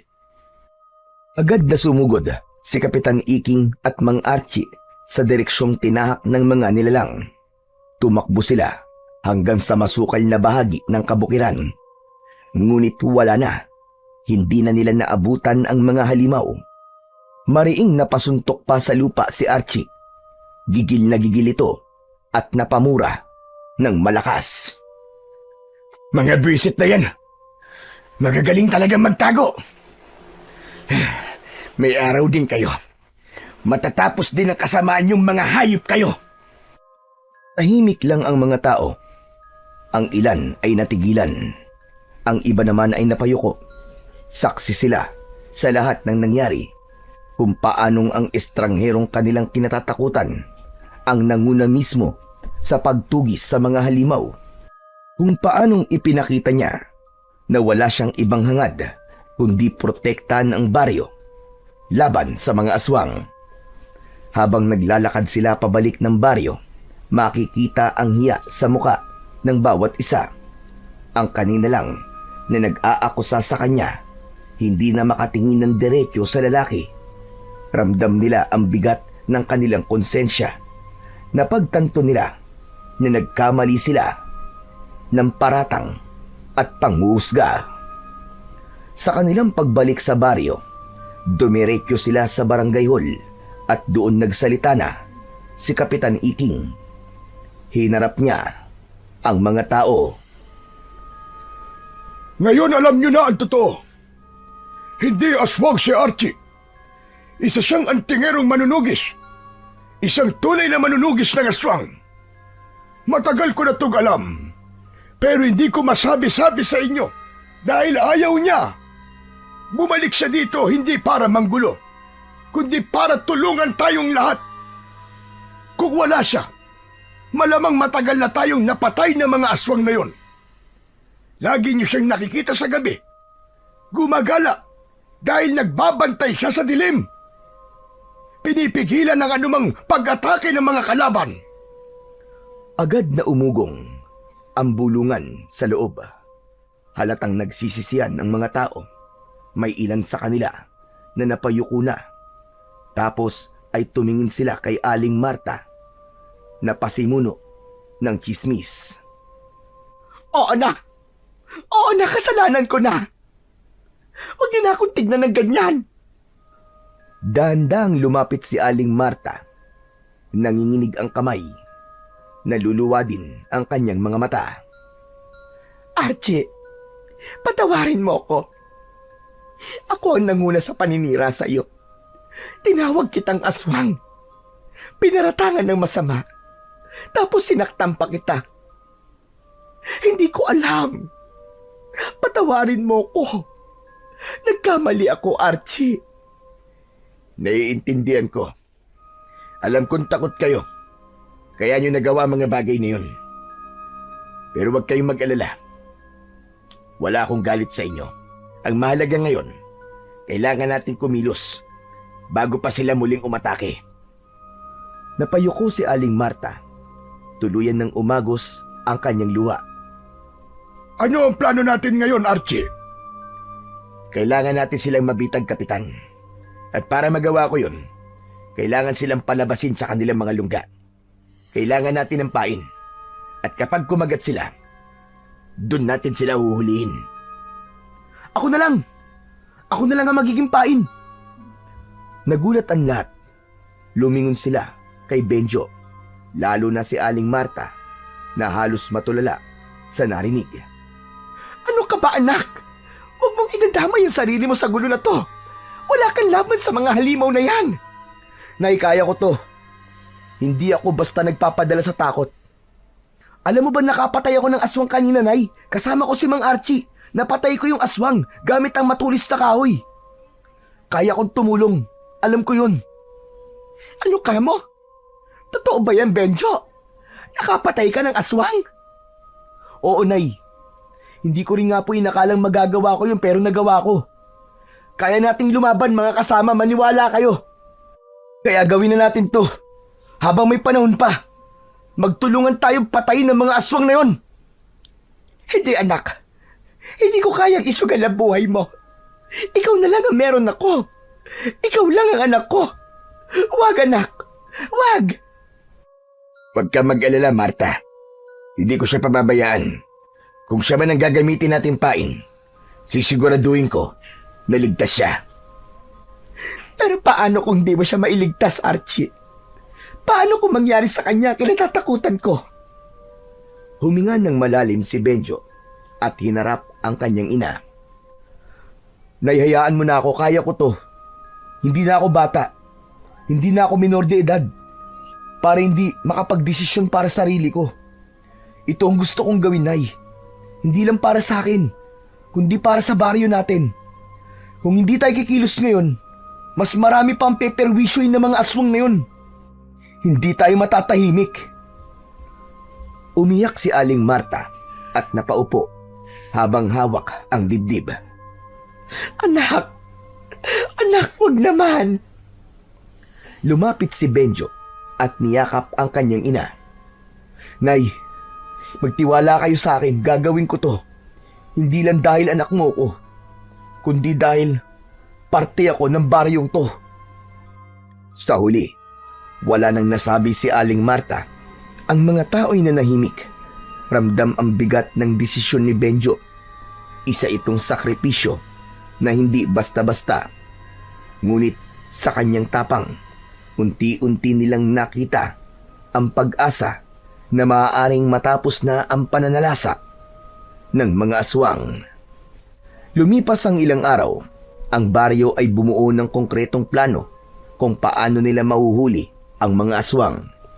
Gaya na napagkasunduan, si Benjo ang magsisilbing pain.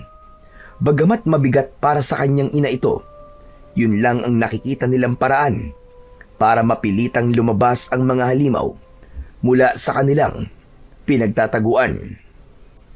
Dumating ang pinakahinihintay nilang gabi. Si Kapitan Iking ay may dalang itak. Ang mga kasama nilang mga kababaryo ay may dalang mga sibat, buntot pagi, itak at iba pang mga sandata. Ang ilan ay may dalang krus, asin, bawang na nakasabit sa leeg. Hawak naman ni Archie ang kanyang sagradong punyal at nakasabit pa rin sa kanyang leeg ang kanyang medalyon. Tumungo na sila sa gubat. Si Benjo ang pumuesto sa gitna ng mga nagtataasang puno at ang iba nagtago sa likod ng matataas na damo. Kinakabahan si Benjo. Ramdam niya ang mabilis na tibok ng kanyang puso, pero pinipilit niyang maging matatag. Sa isip niya, hindi na siya pwedeng umatras. Inihanda na lamang niya ang kanyang sarili. Tahimik ang paligid nung una, ngunit makalipas ang ilang minuto, nagsimula ng mag-iba ang simoy ng hangin. May kakaibang amoy, mapanghi, mabaho, at parabang amoy ng nabubulok na karne. Sunod nilang narinig ang mga kakaibang kaluskos sa paligid, mga yabag na papalapit at mga ungol na parabang galing sa ilalim ng lupa. Napalunok si Benjo. Pinagpapawisan na siya ng malapot. Maya-maya pa ay nagsimula ng umalingaw-ngaw ang alulong ng mga aswang. Malakas at talagang nakapangingilabot. Ilang sandali mula sa kung saan ay biglang lumabas ang tatlong aswang. Dahan-dahan silang lumapit kay Benjo, ngunit bago pa man sila tuluyang makalapit, agad nang pumagitna si Mang Archie. Hawak nito ang punyal at mabilis na itinapat ito sa medalyon at umusal ng orasyon. Agad itong lumiwanag at ang sinag ng medalyon ay tumama sa talim ng punyal. Gumawa ito ng liwanag na mula sa refleksyon ng medalyon at ng punyal. Tumama ito sa isang aswang. Nagsisisigaw ang halimaw. Hawak ang sarili nitong dibdib. Ilang sandali lang yun. Tapos ay natunaw na ito at naging abo. Nagngit-ngit ang dalawang halimaw na natira. Ang isa ay naging isandambuhalang aso. Umalulong ng napakalakas at ang isa naman ay nagkaroon ng malapad na pakpak. Ngunit bago pa ito makalipad, isang tali ang agad na sumilo sa aswang at sa kabilang dulo ng tali, naroon ang kapitan at sa isang mabilis na paglusob, lumitaw ang mga tao sa paligid at agad na sinugod ang mga aswang. Sumirit ang dugo kasunod ng matinding sigaw.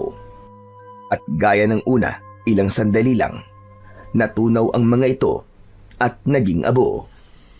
Tahimik ang sumunod na sandali. Tanging hingal at pagod ng mga tao ang naririnig. Wala na ba? Tapos na ba? Hindi ko alam, Benjo. Pero malalaman natin mamaya kung tapos na ba talaga. Pero may gusto lang sana akong sabihin. Walancho, napahanga mo ako Matapang ka. Magaling, Benjo. Pabalik na sana sila sa baryo, pero bigla silang tumigil nang may marinig na malakas na alulong mula sa di kalayuan. Sandali lang. Magsipaganda kayo mga kasama. May paparating pang ibang kalaban. Mula sa dilim ay lumitaw ang isang napakalaking nilalang. Higit itong mas mataas at mas matipuno kaysa sa mga nauna nilang nakalaban. Ang balat nito ay kulay abo. Mahaba ang kuko na tila bakal sa tigas. Kasunod nito, ang apat niyang alagad. Mga hangal, pinatay niyo ang aking mga alagad. Ngayon, pagbabayaran niyo ng buhay niyo ang inyong ginawa. Ang tigas naman ang mukha mo. Eh di ba kayo naman ang nauna? Pinapatay niyo ang kabuhayan ng mga tao sa baryo namin.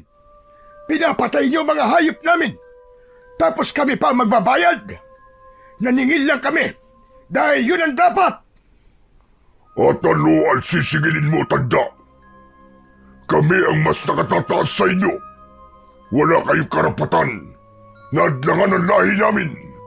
At kayo, pagkain lang namin kayo. Tama ng kayabangan mong hayop ka. Matagal na kitang hinahanap. At ngayon nagpakita ka na. Sisiguraduhin ko na ito na ang magiging katapusan mo. Katapusan ko. Hangal, hindi porket may medalyon ka, ay magyayabang ka na sa harapan ko. Hindi mo alam ang tunay kong lakas at kapangyarihan. Tumigil ka! Hindi kami natatakot sa inyo! Lahat ng ginawa niyo sa baryo namin, pagbabayaran niyo! Pinatay niyo ang baboy namin! Kailangan niyo magbayad! Matapang ka bata ka. Pwes, kung kamatayan ang hiling nyo, ibibigay ko sa inyo ang inyong kahilingan. Napaatras ng konti ang mga tao dahil sa banta ng pinuno ng mga aswang. Ngunit pumagitna na sa kanila ang kanilang kapitan. Mga kababaryo, huwag kayong matakot. Huwag kayong panghinaan ng loob. Tandaan nyo, nasa panig natin ang kabutihan. At ang kabutihan kailanman hindi nagagapi ng anumang uri ng kasamaan. Hangal, ang dami mo sinasabi. Muling umalingaw-ngaw ang malakas na alulong ng pinuno ng mga aswang at kasabay noon ay sumugod ang kanyang mga alagad. Agad na kumilos ang mga tao. Bawat isa'y hawak ang sandata nila. Sabay-sabay na sumigaw para palakasin ang loob ng bawat isa. Sumugod ang isang asong aswang kay Benjo. Mabilis na pinulot ni Benjo ang kanyang sibat at sinalubong ang halimaw. Mabilis na naisaksak niya ito sa tagiliran ng aswang. Si Kapitang Iking naman ay nakorner ang isang aswang at gigil na pinagtatataga ito hanggang sa mamatay. At ang may pakpak na aswang naman ay lumipad sa itaas at sinugod si Mang Archie. Ngunit bago pa siya nito masaktan, biglang umilaw ang medalyon at nabulag nito ang mata ng kalaban. Dahilan para ito ay magpaikot-ikot sa itaas hanggang sa tuluyang bumagsak. Nangisay bago tuluyang natunaw. Nang makita ng pinuno ang pagkatalo ng kanyang mga alagad, umalulong ito ng napakalakas. Biglang lumakas ang ihip ng hangin at mas lalong dumilib ang paligid. Hindi niyo ako matatalo. Ako ang pinakamalakas. Ako ang hari. Ngunit hindi natinag si Archie. Sa halip, tumindig siya ng mas matatag. Hawak ang kanyang punyal at medalyon. Walang mas makapangyarihan kaysa sa liwanag ng may kapal. At ngayong gabi na to, matatapos na ang pag-ari-harian mo! Demonyo ka! Tumakbo ang pinuno. Handang sagpangin si Archie. Ngunit bago pa man siya makalapit, humarang si Benjo. Hawak ang sibat at buong tapang na sumigaw. Kung gusto mo siyang makalaban, dumaan ka muna sa akin! Nanlaki ang mga mata ni Archie. Benjo! Umatras ka! Huwag! Ngunit huli na. Mabilis na tinabig ng pinuno ang sibat at kinalmot ang katawan ng binatang si Benjo. Bumagsak ang binata sa lupa. Duguan. Dahil dito, nag-alab ang galit ng mga tao. Sabay-sabay silang sumugod sa pinuno ng mga aswang. Sinubukan ng halimaw na gamitin ang kanyang lakas at kapangyarihan. Ngunit nilamon siya ng dami at tapang ng mga tao. Unti-unti siyang nanghina hanggang sa mapaluhod. Duguan ng aswang dahil sa dami ng sugat niya sa kanyang buong katawan. Lumapit si Archie at walang pag-aatubili na sinaksak sa dibdib ang aswang. Direkta sa puso nito ay sa kanya inilapit ang medalyon. Sigaw ng sigaw ang pinuno ng mga aswang. Ngunit pagkaraan ng ilang sandali, hindi na niya nakayanan. Namatay ito at natunaw. Kumalat ang alikabok nito sa lupa. Napuno ng katahimikan ang paligid. Hingal na hingal ang lahat, pawisan at may ilan din na sugatan. Ang iba ay tumakbo palapit kay Benjo na nakahandusay at nangihina na ito. Kapit lang, Benjo! Kapit lang! Kaya mo yan! Huwag ka matutulog! Lumaban ka, iyo! Mga kasama, pasensya na. Naging pabigat ako. Huwag mo sabihin yan, iyo. Ikaw ang dahilan kung bakit nagkaroon ng lakas ng loob ang marami para lumaban. Kaya napatay ang pinuno ng mga aswang. Pero masakit po ang kirot, saka mainit ang mga sugat. Kakayanin ko po ba talaga to? Kaya mo, Benjo. Kaya mo yan. Malakas ka. Huwag kang bibitiw. Lumuhod si Mang Archie. Inilapit ang kanyang medalyon sa sugat ni Benjo. Kumislap ito at dahan-dahang lumabas ang itim na dugo mula sa sugat. Wala nang kamandag ng aswang. Ayos ka na. Magpalakas ka na lang at magpagaling ng iyong sugat. Salamat po, Mang Archie. Tumayo si Mang Archie at tinignan ang mga tao. Wala na sila. Wala na ang mga aswang. Tapos na ang bangungot. Malaya na kayo. Malaya na muli ang baryo nyo. Nagunahan ang mga tao sa pagpalakpak. Ang iba'y napaluwa habang niyayakap ang kanilang mga mahal sa buhay. Tagumpay tayo, mga kasama. Hindi nila kayang talunin ang pagkakaisa natin. Ligtas na muli ang ating baryo. Sabay-sabay namang umalingaw-ngaw ang sigaw ng mga tao. Puno ng tuwa at pag-asa. Ilang sandali pa ang lumipas. Tinulungan na nila ang mga sugatan at umuwi na sila sa baryo. Tahimik ang lahat sa kanilang paglalakad.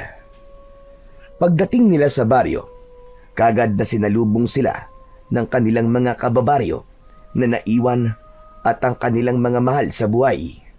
Nagyakapan ang mga magkakapamilya at halos lahat ay lumapit kay Archie at nagpasalamat.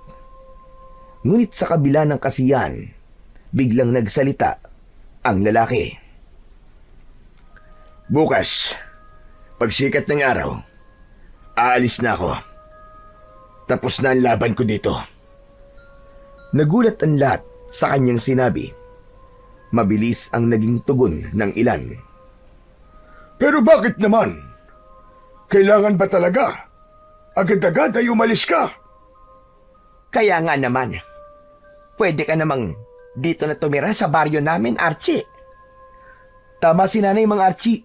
Dito ka na lang tumira.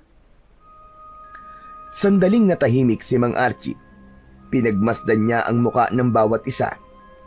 Napangiti siya at sa unang pagkakataon ay ramdam niya ang tunay na pagtanggap mula sa mga tao. Hindi na sila nagdududa. Hindi na siya pinag-iisipan ng masama. Hindi na panganib ang tingin sa kanya. Sa halip, ang mga mata nila ay puno ng pasasalamat at pagtitiwala. Salamat. Salamat sa inyong lahat, mga kasama. Pero hindi pa dito nagtatapos ang laban ko. Hanggat may aswang na gumagala, hanggat may mga taong nalalagay sa panganib, kailangan ko magpatuloy. Hindi ako maaaring manatili sa isang lugar lamang. Tahimik ang lahat. Mabigat ang kanilang dibdib sa naging desisyon ng lalaki. Pero tinanggap nila yon. Masumanga sila sa angking dedikasyon nito sa kanyang mga gawain. Ang dating estranghero na kanilang kinatatakutan at gustong itaboy. Ngayon sa mga mata nila, isa na itong bayani at tunay na tagapagtanggol. Lumapit si Archie at niyakap ng maigpit si Kapitan Iking. Kapitan Iking, maraming salamat po sa lahat. Sana, ipagpatuloy mo ang maganda mong pamumuno sa baryo na to. Gabayan mo silang lahat. Oo, Archie. Gagawin ko yun. Maraming salamat din sa lahat ng tulong mo. Hindi ka namin makakalimutan. Pagkatapos, nilapitan niya si Benjo. Inabot niya rito ang isang maliit na agimat na nakatali sa pulang sinulid. Teka, ano po ito, Mang Archie? Ang bagay na yan ay isang agimat, Benjo. Sa'yo na yan, dahil napahanga mo ko sa angkin mong katapangan. Ito ang tanda ng paghanga at tiwala ko sa'yo. Magagamit mo ang bagay na to sa pagtatanggol mo dito sa baryo nyo.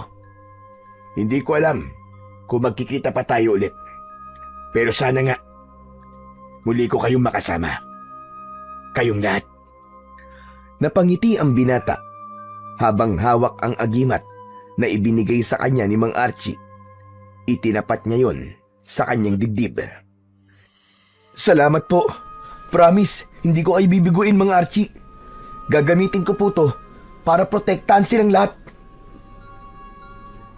Magaling. Maging matatag kayo. Ang lakas nyo ay nasa pagkakaisa. Huwag kayong matakot. At higit sa lahat, alalahanin nyo. Hindi lahat ng nilalang na mukhang kaaway ay kaaway nga. Sana matuto na kayo na huwag agad manguhusga ng iba. Nangako ang mga tao na susundin nila ang lahat ng habilin ni Mang Archie. At mula noon, naging inspirasyon si Mang Archie sa buong baryo. Madalas ikwento ng matatanda sa mga bata ang kanyang ginawa, kung paano niya hinarap ang panganib na walang pag-aalinlangan at kung paano niya itinuro sa kanila na ang tunay na lakas nila ay ang kanilang pagkakaisa. Nagkaroon ng pagbabago sa kanilang pamumuhay. Ang mga kabataan ay natutong magtulungan at ang mga matatanda naman naging mas bukas sa pakikinig at pag-unawa. Hindi na sila mabilis na mangusga ng kapwa. Bagkus ay natuto silang tumingin ng mas malalim sa likod ng bawat anyo at pagkatao ng mga taong nakikilala nila. Sa paglipas ng mga araw at taon, may mga umaasa pa rin na muling babalik si Mang Archie. Ang lalaking naging alamat, isang gabay na patuloy na nagbibigay ng lakas at pag-asa sa bawat puso ng mga taga-baryo na kahit wala siya sa kanilang piling, ang kanyang alaala ay mananatiling buhay kailanman.